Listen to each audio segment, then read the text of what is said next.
MGR TV நேயர்களுக்கு அன்பு வணக்கம். இன்றைக்கு அதிமுகவின் முன்னாள் நிர்வாகியும் அரசியல் விமர்சகருமான திரு தேனி கர்ணன் அவர்களோடு உரையாட இருக்கிறோம். சார் வணக்கம். வணக்கம். எம்ஜிஆர் டிவி நேயர்கள் அனைவருக்கும் வணக்கம். தம்பி உங்களுக்கும் வணக்கம். 4 கட்ட நாடாளுமன்ற தேர்தல்கள் நடந்து முடிஞ்சிருச்சு. இன்னும் 3 கட்டங்கள் தான் நடைபெற இருக்குது. ஆனாலும் வட இந்தியாவில உள்ள பிரச்சாரங்கள்ல திமுக குறித்து தொடர்ச்சியா பிரதமர் மோடி அவர்கள் பேசுறாங்க. இன்னொரு பக்கம் தமிழ்நாட்டு அரசியல்ல இந்த நாளொரு மேனியும் பொழுதொரு வண்ணமும் சொல்ற மாதிரி நிறைய திருப்பங்கள், நிறைய மாற்றங்கள் நடந்துட்டு இருக்கு. குறிப்பா நீங்கள் முன்னாள் நிர்வாகியாக பொறுப்பு வகித்த கட்சியில பல்வேறு செய்திகள் தொடர்ச்சியா நம்ம கேள்விப்படுறோம். முன்னாள் அமைச்சர்கள், அதிமுகவின் முன்னாள் அமைச்சர்கள், குறிப்பாக வேலுமணி அவர்கள், தங்கமணி அவர்கள், செங்கோட்டையன் அவர்கள், இவங்க எல்லாமே ஒரு பெரிய அதிருப்தியில இருக்கிறாங்க. இன்னொரு பக்கம் ஓபிஎஸ் ஆதரவுல இருக்கக்கூடிய பொறுப்பாளர்கள் எல்லாருமே மீண்டும் அதிமுகவை ஒன்றிணைக்கணும் அப்படிங்கிற முயற்சியில ஈடுபட்டு இருக்கிறதாகவும், ஓபிஎஸ் ஆதரவாளர் திரு வைத்திலிங்கன் அவர்களோட அதிமுக முன்னாள் அமைச்சர்கள் பேசுனதாகவும் நிறைய செய்திகள் வருது. செங்கோட்டையன் அவர்கள் அதிருப்தியில இருக்கிறார் அப்படின்னு வந்த செய்தியை செங்கோட்டையன் அவர்கள் முழுக்க மறுதளிச்சிருக்கிறாரு, புறக்கணிச்சிருக்கிறாரு. சசிகலா அவர்கள் இன்னமும் சைலண்ட் மோட்ல தான் இருக்கிறாங்க. நான் எல்லாரையும் ஒன்றிணைப்பேன் அப்படிங்கறத அவங்க சொல்றாங்க. உண்மையிலேயே கட்சிக்குள்ள என்னதான் சார் நடக்குது? இல்ல, இப்ப கட்சி ஒன்று சேர்ந்தா மட்டும்தான் அதிமுக. இப்ப தலைவர்களா சேர்ந்து ஒரு தலைவரை தேர்ந்தெடுக்கிறாங்க, எடப்பாடி பழனிசாமிய. அந்த தலைவர் அத்தனை பேத்துக்குமே தான் தலைவராகின்ற ஒரு சுயநலம் இருக்கத்தான் செய்யும். ஆனா ஒண்ணு புரிஞ்சுக்கணும், தொண்டர்களா தேர்ந்தெடுக்கப்பட்ட தலைவர்னா அது வேற, அது அசைக்க முடியாத ஒரு தலைமை.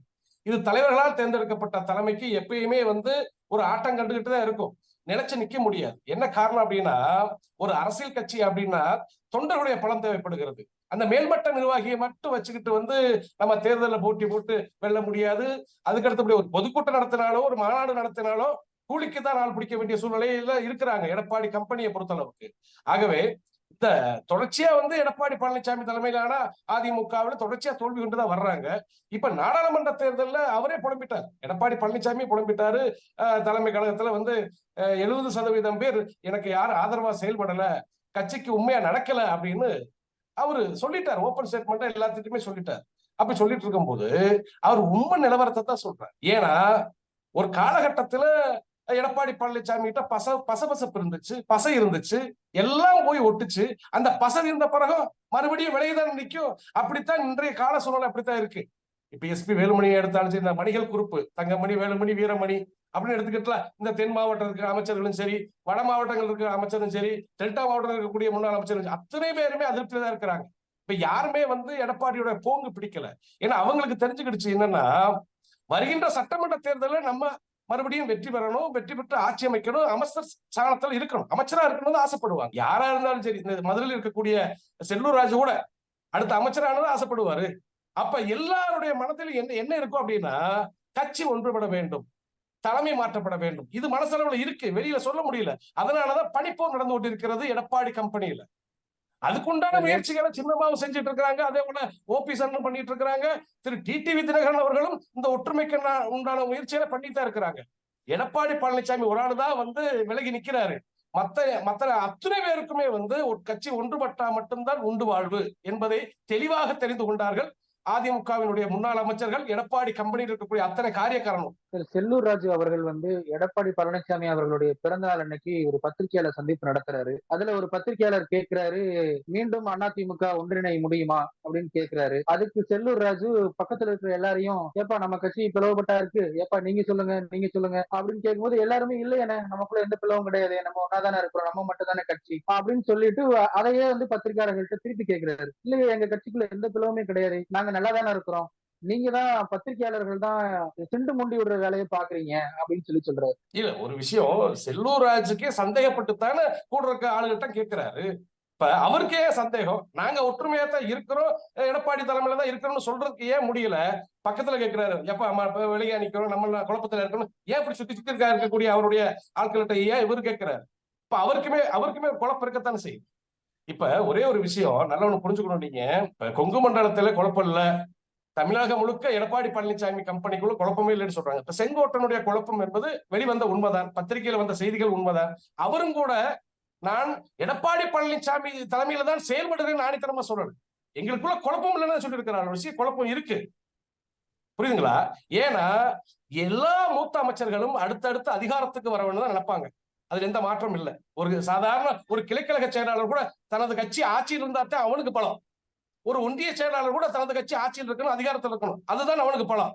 அப்ப ஆட்சிக்கே வரவே முடியாத என்ற சூழ்நிலையில் எடப்பாடி கம்பெனி இருக்கிறதுனால அனைவரும் என்ன நினைக்கிறாங்க, எடப்பாடி பழனிசாமியோட சுயநலம் தான் இன்றைய தொடர் தோல்வியா இருக்கிறது. நாடாளுமன்ற தேர்தலில் மிகப்பெரிய தோல்வியா மாறப்போகுது. வருகின்ற சட்டமன்ற தேர்தலில் மிகப்பெரிய தோல்வியா போகுது. நம்மளுக்கு அரசியல் வாழ்வு அழிய போகுது. இது உள்ள இருக்கக்கூடிய மூத்த அமைச்சர்கள் எல்லாம் மனங்குமுறிக்கிட்டு இருக்கிறாங்க. அதே போல பேச்சுவார்த்தை நடந்து கொண்டிருக்கிறது. ஆனா ஒரே ஒரு விஷயத்தை நீங்க நல்லா புரிஞ்சுக்கணும். செங்கோட்டையனை பத்தி பேசுவோம். திரு செங்கோட்டையன் அவர்கள் அவர் ஆரம்பிச்சதுதான் இந்த புகசல். ஆரம்பத்துல அவர் பேரை மென்ஷன் பண்ணி தான் பத்திரிகை செய்திகள் வருது. ஆனா நடந்த உண்மை அதுதான். செங்கோட்டையனுடைய அனுபவத்துக்கும் எடப்பாடி பழனிசாமியோட அனுபவத்துக்கும் செங்கோட்டையுடைய கால் தூசிக்கு பெற மாட்டார் எடப்பாடி பழனிசாமி. ஏன்னா எங்களுக்கு அறிஞ்ச விஷயம் என்னன்னா, ஆதி காலத்துல புரட்சித் தலைவர் எம்ஜிஆர் காலகட்டத்திலேயே அமைச்சரவையில நம்பிக்கை நட்சத்திரமா செயல்பட்டவர் திரு செங்கோட்டையன் அவர். அதே போல கொங்கு மண்டல தளபதியாக இருந்தவர். அப்படி இருக்கும் காலகட்டத்தில் அந்த கொங்கு மண்டல தளபதியா இருக்கும் பொழுது எம்ஜிஆர் காலகட்டத்துல எடப்பாடி பழனிசாமி யாரு? சிலுவம்பாளையம் கிளை செயலாளர். சிலுவம்பாளையம் கிளை செயலாளர் எடப்பாடி பழனிசாமி. அந்த நேரத்துல சொத்துக்காக இரட்டை கொலை நடக்கிறது. இரட்டை கொலை. அந்த கொலையில முக்கிய குற்றவாளி யாரு? எடப்பாடி பழனிசாமி. அந்த குற்றத்திலிருந்து தப்பிக்க யாரை நாடி போறார்? செங்கோட்டையன் அவர்களை. அப்ப அன்னைக்கு திரு செங்கோட்டையன் அவர்கள் அவரை காப்பாற்றாமல் விட்டால் இன்னைக்கு நீ அதிமுக பொதுச்செயலாளர் சொல்ல முடியுமா? அததான் நான் கேட்கிறேன். அப்ப மூத்த அமைச்சர்களுக்கு உண்டான மரியாதை எடப்பாடி பழனிசாமியிடம் கிடைப்பதில்லை. ஆகவே அனைத்து மூத்த அமைச்சர்களும் அதிமுகவில் அமைச்சரவையில் இடம்பெற்ற அத்தனை பேரும், அதே போல மூத்த தலைவர்களும் அத்தனை பேருமே கட்சி ஒன்றுபட்டு தலைமை மாற்றப்பட வேண்டும். அப்படிதான் அந்த நினைப்பு இருக்கிறாங்க. அது வருகின்ற 4ஆம் தேதி இந்த நாடாளுமன்ற தேர்தல் ரிசல்ட்டுக்கு பிறகு கண்டிப்பா தலைமை மாற்றப்படும். அது அனைவரும் ஒன்றுபட்ட அதிமுக மாறக்கூடிய வாய்ப்பு இருக்கிறது. இன்னொரு பக்கம் ஒரு செய்தி என்ன சொல்றாங்கன்னா, எடப்பாடி பழனிசாமி எவ்வளவோ கேட்டுக்கிட்டும் கூட முன்னாள் அமைச்சர்கள் யாருமே இந்த பாராளுமன்ற தேர்தலில் போட்டியிடல அப்படின்னு சொல்றாங்க. இன்னொரு பக்கம் முன்னாள் அமைச்சர்களை எடப்பாடி பழனிசாமி ஒதுக்கிட்டாரு அப்படின்னு சொல்றாங்க. ரெண்டும் வேறுபட்ட கருத்தா இருக்குல்ல இது? இல்ல எடப்பாடி பழனிசாமி தலைமையை நம்பி மக்கள் வாக்களிக்க விருப்பம் இல்லை, தொண்டர்கள் செயல்பட விருப்பம் இல்லை. அது மாவட்ட செயலாளருக்கு, எடப்பாடி தலைமையிலான மாவட்ட செயலாளருக்கும் தெரிகிறது. அதே போல முன்னாள் அமைச்சருக்கு அப்ப எவன் சீட்டு காப்பா? இப்ப தோக்க போறேன்னு தெரிஞ்சு யார் முன் வருவான்னு நீங்க எதிர்பார்க்கறீங்க. அப்ப புது புது ஆள்களை தான் அறிமுகப்படுத்த முடியும். கட்சியில எத்தனையோ காரியக்காரங்க இருந்துட்டு புதுசான ஆட்களை அறிமுகப்படுத்தி தான் இந்த தேர்தலில் அதிமுக போட்டி போட்டிருக்கு. எடப்பாடி தலைமையிலான அதிமுக. இப்ப தேனியிலே எடுத்துக்கங்க, நாராயணசாமி யாருக்கான்னு தெரியுமா? தேனியில ஒரு ஒன்றிய செயலாளர் இருக்கக்கூடிய ஒரு நபருக்கு உண்டான மரியாதை கூட நாராயணசாமி கிடையாது. அவரை இந்த நாடாளுமன்ற தேர்தலில் அவரை போட்டியிட வச்சிருக்கிறாரு. அவர் எந்த நிலைமைக்கு போக போறான்னு தெரிய வரல. அப்படின்ற போது இது போல தமிழகம் முழுக்க எடப்பாடி கம்பெனி தேர்வு செய்த வேட்பாளர் அத்தனை பேருமே புதிதான ஆட்கள்.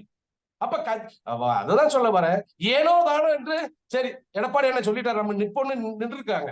ஆகவே அவங்களுக்கும் தெரியும் நம்ம 4வது இடமா அல்லது டெபாசிட் போக போதா, நமது 4வது இடத்துக்கு தக்க வைக்க போறோமா இல்ல 3வது இடத்துக்கு தக்க வைக்க போறோமா அல்லது அந்த டெபாசிட் தொகை போக போதான்ற அந்த கவலையில் இருக்கிறாங்க.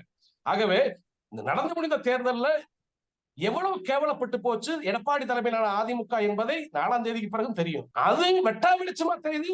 எடப்பாடி தலைமையிலான அந்த குழு, அந்த 2000 பேர் கொண்ட குழுவுக்கே தெரியுது. அதனால அவர் புலம்புறாரு, யாருமே எனக்கு நம்பிக்கை செயல்படல அப்படின்னு.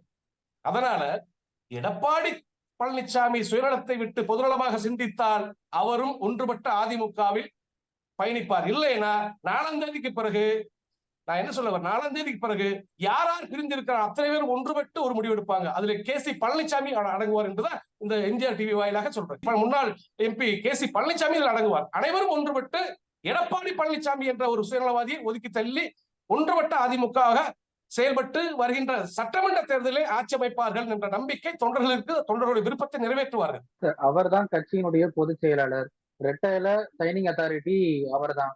எத்தனை தோல்விகளை பார்த்தா கூட இதை அடுத்த ஒரு தோல்வி கடந்துட்டு அடுத்த தேர்தலை சந்திக்க போறாரு. நேற்றைக்கு முன்தினம் அவருக்கு பிறந்த நாள். நடிகர் விஜய் அவர்கள் கூட வாழ்த்துக்கள் தெரிவிச்சிருக்கிறாரு. இந்த தேர்தலில் அமைக்க முடியாத ஒரு மெகா கூட்டணியே அடுத்த தேர்தல் அமைச்சிட்டு போறாரு. இல்ல ஒரு நிமிஷம், இது இரட்டை இலை சின்னம் இருக்கிறது, கட்சி அலுவலகம் இருக்கிறது, சாவி குத்த என் கையில இருக்கு, நான் வீட்டை எப்பயும் திறந்துக்கிறவேன் பூட்டிக்கிறவேன்ற அந்த விஷயம் ஒரு பக்கம் இருக்கட்டும். குடும்பம் இருக்கணும்ல. வெறும் வீட்டை இழுத்து பூட்டிட்டா அந்த வீடு இருட்டு வீடு தானே. அப்ப அந்த குடும்பம் கலைஞ்சிரும்ல. இப்ப நீ சேர்த்து வச்சிருக்கக்கூடிய அத்தனை நிர்வாகிகளும் மனம் குழம்பி போயிருக்கிறாங்க. எடப்பாடி தலைமையிலான அதிமுகவின் வெற்றி முகமே கிடையாது. நம்ம புதுசா ஒரு முடிவெடுக்கணும். எப்பயும் போல அம்மாவுக்கு அடுத்தபடியா சின்னம்மா அவங்கள தலைமையா போட்டா கொஞ்சம் சிறப்பா இருக்கும், நல்லா இருக்கும்னு அவங்க சிந்திக்கிறாங்க. அதத்தான் மக்கள் விரும்புறாங்க, தொண்டர்கள் விரும்புறாங்க. இப்ப அந்த மேல்மட்ட நிர்வாகமே விரும்புது. எடப்பாடி பழனிசாமியோட மேல்மட்ட நிர்வாகமே விரும்புது.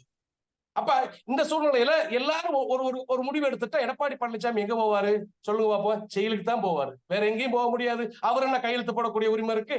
எல்லாருமே ஒரு பக்கம் நின்றுகிட்டா அவருக்கு என்ன உரிமை இருக்குது? செயல வேண்டாம் கையெழுத்து போடலாம். அந்த நிலை ஆக போகுது. அந்த நிலை கூடிய விரைவில் வரப்போகுது. நீங்க எடப்பாடி அவர்கள் மீது ஒரு கொலை வழக்கு இருக்குன்னு சொன்னீங்க.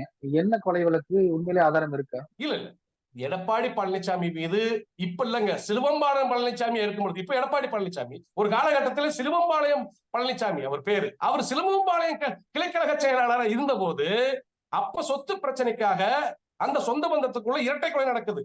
அந்த கொலையில் கேஸ் தப்பிக்க வைத்தது திரு செங்கோட்டையன் அவர்கள். அது வரலாறு, அது எல்லாருக்கும் தெரிஞ்ச விஷயம். அது மூடியெல்லாம் மறைக்க முடியாது. அந்த கேஸ மூடி மறைச்சிட்டாங்க, முடிஞ்சு போச்சு. இப்ப எடப்பாடி பழனிசாமிக்கு இன்னும் இருக்கிறது கொலை கொள்ளை வழக்கு.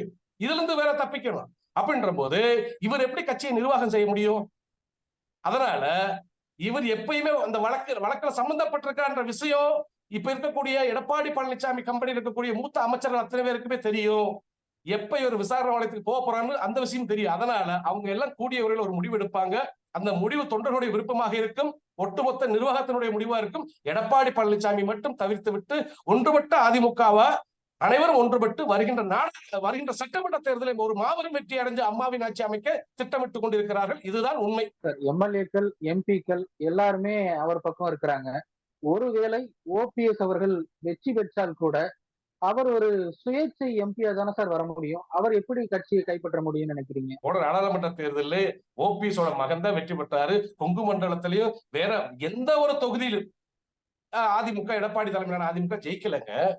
இப்ப 3 நாளா பிரிஞ்சு கிடக்கு. இதுல ஏகப்பட்ட விமர்சனம் இருக்கு. நிர்வாகி யாரும் வேலை செய்யல.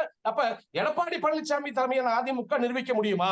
ஓபிஎஸ் நிரூபிக்க வாய்ப்பு இருக்கு, தினகரன் நிரூபிக்க வாய்ப்பு இருக்கு. ஆனா எடப்பாடி கம்பெனி ஏதாவது ஒரு இடத்துல நிரூபிக்க வாய்ப்பு இருக்கா?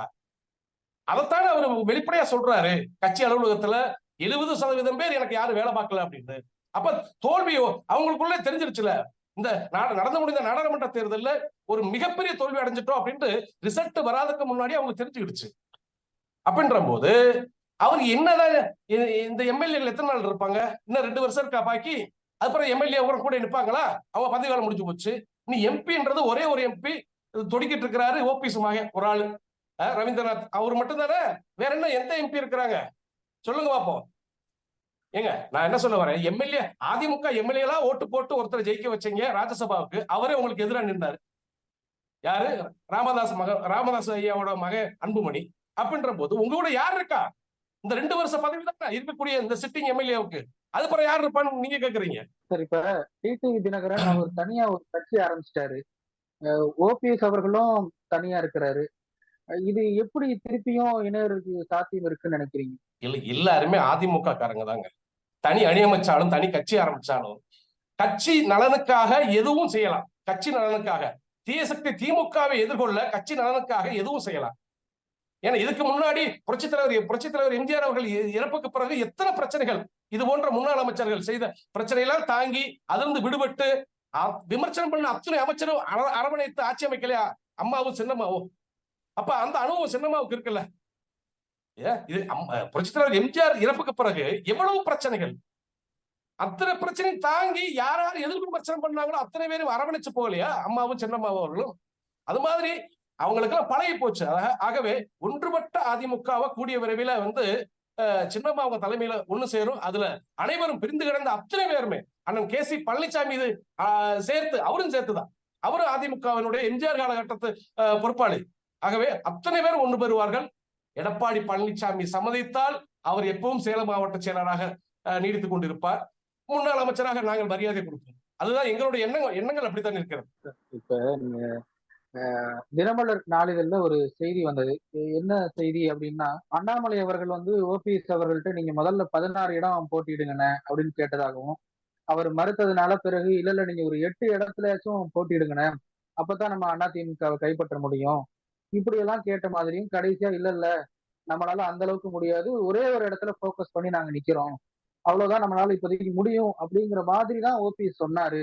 அந்த அளவுக்கு தான் ஓபிஎஸ் அவர்களுடைய வலிமை இருக்குது அப்படின்னு தினமலர் நாளிதழ் பதிவு செஞ்சிருக்கிறாங்க. எந்த அளவுக்கு உண்மை சார் இது? இல்ல, அண்ணன் ஓபிஎஸ்ஐ பொறுத்த அளவுக்கு நீங்க நல்லா ஒண்ணு புரிஞ்சுக்கணும். போன இடைத்தேர்தல், போன சட்டமன்ற இடைத்தேர்தல் நடந்துச்சு ஈரோடு கிழக்குல. அப்ப நடக்கும்போது அன்னைக்கு நின்றிருந்தா இரட்டை இலை சின்னத்துக்கு எதிராக நின்று அந்த பிரச்சனையாயி போகும்னு அன்னைக்கு விட்டு கொடுத்தாரு. நல்லா ஒண்ணு புரிஞ்சுக்கோங்க. கட்சி ஒற்றுமைப்படணும்னு அன்னைக்கு சின்னத்துக்கு எதிராக வந்து நிக்கல. ஏன்னா சின்ன ஒதுக்கினா சரி, நான் அவரு அதிமுக தான், நானும் அதிமுக ஒதுக்கி கொடுத்தாரு. இன்னைக்கு தன்னை நிரூபிக்கக்கூடிய சூழ்நிலையில அண்ணன் ஓபிஎஸ் இருக்கிறதுனால கண்டிப்பா அவர் நின்றுக்கிறாரு, தேர்தலை சந்திக்கிறாரு. அதே போல தினகரன் அவர்களும் தன்னை நிரூபிக்கணும். இப்ப என்கிட்ட பலம் இருக்கு நிரூபிக்கணும். எடப்பாடி பழனிசாமி நிரூபிப்பாரா? இதுதான் எங்களுடைய கேள்வியா இருக்கா. 10 சீட்டு கொடுத்தாங்க, 15 சீட்டு தரம்னு சொல்றாங்க, வேணாம்னு சொல்றாங்க. அதெல்லாம் வந்து ஆதாரம் இல்லாத இவங்க கேட்கறது ஒன்னோ ரெண்டு. இப்ப தினகரன் கூட என்ன ஸ்டேட்மெண்ட் கொடுத்தாரு? நான் ஒண்ணுதான் கேட்டேன், அவங்க 2 தாரம் பண்ணாங்க, 2 வாங்கிட்டேன். நான் ஒண்ணுதான் கேட்டேன், அவங்க திருச்சியும் சேர்த்து கொடுத்தாங்க அப்படின்னு தான் அவர் சொன்னாரு. இப்ப ஓபிஎஸ் அவர்களும் தன்னை நிரூபிக்க எனக்கு தொண்டர்கள் ஆதரவு இருக்கு என்பதை ஒரு தொகுதி எனக்கு கொடுங்க, ராமநாதபுரம் தொகுதியை கொடுங்க வாங்கிட்டாரு. வெளியில வேண்டாம் பேச்சுக்கள், எழுத்துக்கள் வேற மாதிரி வரலாம், யாராவது ஏதாவது சொல்லலாம். அவங்க வந்து தன்னை நிரூபிக்காம நிக்கிறாங்க. எடப்பாடி தன்னை நிரூபிப்பாரா அந்த தேர்தல்ல? இதுதானே கேள்விக்குறியா இருக்கு. அதுதான் அவங்களுக்கு புரிஞ்சுக்கிடுச்சு. இப்ப சசிகலா அவர்கள் சிறையிலிருந்து வந்தபோது ஒரு பெரிய எழுச்சி இருந்தது. ஊடகங்கள் எல்லாமே சசிகலா அவர்களுடைய அடுத்த நகர்வு என்னவா இருக்க போகுது இப்படிதான் எழுதுனாங்க. ஆனா உடனே வந்து அவங்க கார்ல இருந்து கட்சி கொடியை அகற்றிட்டாங்க. ஒரு சைலண்ட் மோடுக்கு போயிட்டாங்க. இப்ப வந்து யார் சொல்றது? அப்பப்ப கட்சியில இல்ல, கட்சி கொடி யாருமே அவங்க காட்டலையே. யாரு காட்டுறாங்க? இப்பவும் சின்னம்மா அவங்களுடைய கார்ல அதிமுகவினுடைய கொடிதான், என்னுடைய கார்லயும் அதிமுக கொடிதான். சின்னம்மா ஆதரவாளர் யார் போனாலும் நான் என்ன சொல்ல, அவங்க கட்சிக்காரங்க, அதிமுகவின் பொதுச் செயலாளர் அவங்கதான். அது கூடிய விரைவில் நடக்கத்தான் போகுது. அதுல எந்த மாற்றம் இல்லை. ஏன்னா ஒரு ஒரு பெண்மணி அவங்க இவங்களை கட்ட அதிரடியா ஒண்ணு பேச மாட்டாங்க, யோசிச்சு முடிவெடுப்பாங்க அவங்க. ஏன்னா அம்மா காலகட்டத்துல எவ்வளவு பிரச்சனைகளை சந்திச்சவங்க, எவ்வளவு இக்கட்டான சூழ்நிலையில அம்மாவை அரியணை அமர வச்சவங்க. அவங்களுக்கு தெரியும் எல்லா விஷயம். ஏன் அமைதி காக்குறாங்க, அமைதி காத்தாலும் 1008 அர்த்தங்கள் இருக்கும். சின்னம்மாவும் அமைதி காத்தான். அதனால இப்ப மத்தவங்கள மாதிரி அவங்களும் வந்து ஒரு கூட்டத்தை கூட்டிக்கிட்டு ஒரு மாநாடு நடத்திக்கிட்டு ஒரு 4 வேட்பாளரை போட்டுக்கிட்டு அது தேவையில்லை. ஏன்னா பேச்சு கேட்கல. நீங்க எல்லாம் உங்களை எல்லாம் பிள்ளைகளா பாக்குறாங்க, அவங்க பெற்ற பிள்ளைகளா பாக்குறாங்க. எடப்பாடி பழனிசாமி இருந்து ஓபிஎஸ் வரை அத்தனை முன்னாள் அமைச்சர் பிள்ளைகளா பாக்க. இந்த பிள்ளைகள் வழி தவறி போகுது. போய் முட்டி மோதி வரட்டும். கண்டிப்பா நல்ல ஆலோசனை கொடுத்து அரவணைத்து ஒன்றுபட்ட அதிமுக மாற்றுன்ற எண்ணத்துலதான் அவங்க வேலை பார்த்துட்டு இருக்கிறாங்க. கண்டிப்பா மக்கள் அதை தான் விரும்புறாங்க, தொண்டர்களும் அதை தான் விரும்புறாங்க. அதுக்காக அவங்க சைலண்ட் மோட்ல இருக்காங்கன்னு நீங்க சொல்ல வேண்டாம். அவங்க அமைதியா இருந்தால் 1000 அர்த்தங்கள் இருக்கும். அதை நீங்க நல்லா புரிஞ்சுக்கணும். இல்ல அவங்க நான் நிர்வாகிகள்கிட்ட அப்பப்ப போன்ல பேசிக்கிட்டு தான் இருக்கிறேன். இப்ப கூட சமீபத்துல ஒரு அப்ளிகேஷன் ஃபார்ம், ஃபீட்பேக் ஃபார்ம் ஒண்ணு கொடுத்திருந்தேன். இப்படியா இது மாதிரியான செய்திகள் தான் கேட்க முடியுது. ரொம்ப மென்மையான ஒரு போக்கு தானே இருக்கு. இல்ல, மென்மையான போக்கு தானே நல்ல வழி கொண்டு போகும். அதிரடியான போக்கு கண்ணை மூடிக்கிட்டு நம்ம ஓடுறமாக கிணத்துல விழுந்துருவோம். புரியுதுங்களா? ஒரு மென்மையான போக்கு தான் அரசியலுக்கு தேவை. புரியுதுங்களா? அதிரடியா தரப்புடன் பண்ணிட்டு போய் கண்ணை கட்டி காட்டுக்குள்ள போன மாதிரி ஆகிடக்கூடாதுல்ல. அவங்களுக்கு தெரியும் இவங்க எல்லாம் வழிக்கு வருவாங்க. ஏன்னா மறுபடியும் என்ன சொல்ல விரும்புறேன்னா, இவர்களை எல்லாம் வளர்த்து வாலிபமாக்கணும் சின்னமாவும். இவருடைய மனநிலை அத்தனையும் புரிஞ்சவங்க சின்னமாவுங்க. கண்டிப்பா இவங்க திரும்பி வருவாங்கன்ற அந்த விஷயமும் சின்னமா உங்களுக்கு தெரியும். அதனால கண்டிப்பா அமைதி காக்குறாங்க. கண்டிப்பா 4ஆம் தேதிக்கு பிறகு நம்ம பொறுத்திருப்போம். 4ஆம் தேதிக்கு பிறகு கட்சியில இன்னும் எவ்வளவு பிரச்சனைகள் வரப்போது, பிரச்சனையெல்லாம் சால்வ் பண்றதுக்கு சின்னமா ஒருத்தவங்க தான் இருப்பாங்க. வேற யாரும் அதை பண்ண முடியாது. அந்த பிரச்சனைகளை சால்வ் பண்றதுக்கு, அனைவரும் ஒற்றுமைப்படுத்துறதுக்கு சின்னமா என்ற ஒரு அந்த அந்த தெய்வம் தான். எங்களை பொறுத்தளவுக்கு, அதிமுகவை பொறுத்தளவுக்கு அம்மாவுக்கு அடுத்தபடியே சின்னமாவை தான் நாங்க நினைக்கிறோம். ஆகவே அவங்கதான் அதிமுக ஒன்றுபடுத்த போறாங்க. அவங்கதான் வந்து அனைவருமே என்ன தவறு செய்திருந்தாலும், என்ன சுயநலமா இருந்தாலும் அனைவரும் அரவணைத்து போகக்கூடிய வல்லமை அவங்ககிட்ட தான் இருக்கு. அந்த நல்ல எண்ணமும் அவங்ககிட்ட தான் இருக்கு. ஓபிஎஸ் அவர்கள் தரப்புலையும் இருக்கட்டும் அல்லது டிடிவி அவர்கள் தரப்பா இருக்கட்டும், 2 தரப்புலையுமே எடப்பாடி பழனிசாமி அவர்கள் மீது கடுமையான வார்த்தைகள் எல்லாம் பயன்படுத்துறாங்க. எப்படி மீண்டும் ஒன்றிணைவதற்கு சாத்தியம் இருக்குன்னு நினைக்கிறீங்க? எடப்பாடி பழனிசாமி யார் மேலேயும் கடுமையான வார்த்தைகள் பேசவே இல்லையா? அவர் சார்ந்த டீம்கள் யாரும் பேசலையா? அரசியல பேசிக்கலாம். ஒரு விஷயம், ஒரே விஷயம் நீங்க நல்லா புரிஞ்சுக்க. நானும் தான் பேசுறேன். நானும் தான் எடப்பாடி பழனிசாமியை கண்டமாடிக்கு பேசுறேன். ஆனா அவரு சுயநலத்தை விட்டு பொதுநலமா சிந்திச்சா எப்பயுமே என்னுடைய அண்ணன், மூத்த அண்ணன் தான் நான் பேசுவேன். அது எங்களுடைய குடும்பத்தை பார்க்க. இப்பயும் அதிமுகவில் இருக்கக்கூடிய மூத்த அமைச்சர்கள் எங்களுக்கு எதிரி அல்ல. எங்களுடைய எதிரி திமுக. ஆனா நம்ம திமுகவுக்கு வழிவகுக்கிறமே என்ற எரிச்சலும் அந்த கோபம் எங்களுக்கு இருக்கிறதுனாலதான் கண்டிப்பா நாங்க விமர்சனம் பண்றோம். எல்லாரும் மனம் திருந்தி வந்தா எல்லாம் ஒரு தாய் பிள்ளைகளா தானே பாக்குறோம் நாங்க. எடப்பாடி பழனிசாமி எங்களுக்கும் மொழி தகராறு கிடையாது. அவர் எங்க கட்சியோட மூத்த அமைச்சர், முன்னாள் அமைச்சர், சேலம் மாவட்ட செயலாளர், முன்னாள் முதலமைச்சர். அந்த மரியாதை நாங்க வச்சிருக்கோம். இப்போ ஏன் அந்த சுயநலத்தை விட்டு பொதுநலமா சிந்திங்க. சிந்திச்சா உங்களுக்கு உண்டான மரியாதை தன்னால வந்துடும். நீங்க கேட்கற அவசியமே கிடையாது. அப்ப ஒருவேளை கட்சி ஒன்றுபட்டா அவர் முன்னாள் மாவட்ட செயலாளரா மட்டும்தான் இருப்பாரு. கண்டிப்பா எல்லாருக்கும் அந்த வாய்ப்பு கொடுக்கணும். எடப்பாடி பழனிசாமிக்கு மட்டும் தொடர்ச்சியா முதலமைச்சர் கொடுக்கணும் அப்படின்னு எது எழுதி வச்சிருக்கா? ஏன்னா மத்த அமைச்சர்களுக்கு அந்த வாய்ப்பு வேண்டாமா? நீங்க மட்டும் முதலமைச்சரா தொடர்ந்து நீடிக்கணும் என்ன ஆசை உங்களுக்கு? அப்ப நான் என்ன சொல்ல வரேன், ஓபிஎஸ்க்கு வாய்ப்பு கொடுத்தாங்க. தலைமை சரியில்லைன்னா ஒற்றை தலைமை வேணும் அப்படிதான் எல்லா நிர்வாகிகளும் பேசி முடிவெடுத்தாங்க. மீண்டும் கூட்டு தலைமை, அதுதான் இரட்டை தலைமை தேவையில்லை, ஒற்றை தலைமை தேவைதான். அது நிர்வாகிகளுடைய அந்த முடிவு சரிதான். அந்த தேர்ந்தெடுத்த ஒற்றை தலைமை சரியில்லையே, நிர்வாகத்திறன் இல்லையே, மக்களை கவர தெரியலையே, தொண்டர்களை கவர தெரியலையே, இதுதானே பிரச்சனை. அப்ப அந்த வல்லமை யாருக்கு இருக்கு? சின்னமாவுக்கு தான் இருக்கு, அம்மாவுக்கு அடுத்தபடியா. அப்ப அதைத்தான் மக்கள் விரும்புறாங்க, பொதுமக்கள் விரும்புறாங்க, தொண்டர்கள் விரும்புறாங்க. அவங்க தேர்தலில் போட்டியிட முடியாது. ஏன் முடியாது? தேர்தலே போட்டியே போட முடியாது, சட்டம் தடுக்குது அப்படின்னா எல்லாருமே பிள்ளைங்க தானே, எல்லாத்தையும் ஜெயிக்க வச்சு யாரையும் முதலமைச்சராக்க. நான் என்ன சொல்ல வரேன், அம்மா இறப்புக்கு பிறகு அவங்க நினைச்சிருந்தா, இவங்களை போல சுயநலமா நினைச்சிருந்தா, திவாகரன் அவர்களையோ தினகரன் அவர்களையோ அல்ல சுதாகரன் அவர்களையோ எத்தனையோ சொந்த பந்தங்கள் இருக்கவங்களுக்கு அவங்களை முதலமைச்சராக்கி இருக்க முடியாம விட்டு போனாங்க. ஏன் எடப்பாடி பழனிசாமியை கேட்டாங்க, எப்ப உன்னால முடியுமாண்டு? கட்சி ஒற்றுமையா இருக்கணும், ஆட்சி நிர்வாகம் சரியா இருக்கணும். ஏன் எடப்பாடி பழனிசாமி தேர்ந்தெடுத்தாங்க? அந்த சுயநலம் அவங்ககிட்ட இல்லையே. இன்னைக்கு எடப்பாடி பழனிசாமியோட சுயநலம் அன்னைக்கு சின்னம்மாவுக்கு இருந்துச்சா? இல்லையே. ஆகவே நாளை ஒன்றுபட்டால் நாளைக்கு யாருக்காவது ஒருத்தருக்கு வாய்ப்பு கொடுப்பாங்க. சின்னம் நான் முதலமைச்சர் எப்ப சொன்னாங்க? இவங்க சொன்னாங்க அம்மா இறப்புக்கு அப்புறம் நீங்க தான் முதலமைச்சர், நீங்க தான் முதலமைச்சர் சொன்னாங்க. அவங்க விரும்பலையே. மிக்க நன்றி சார். நன்றி நன்றி நன்றி.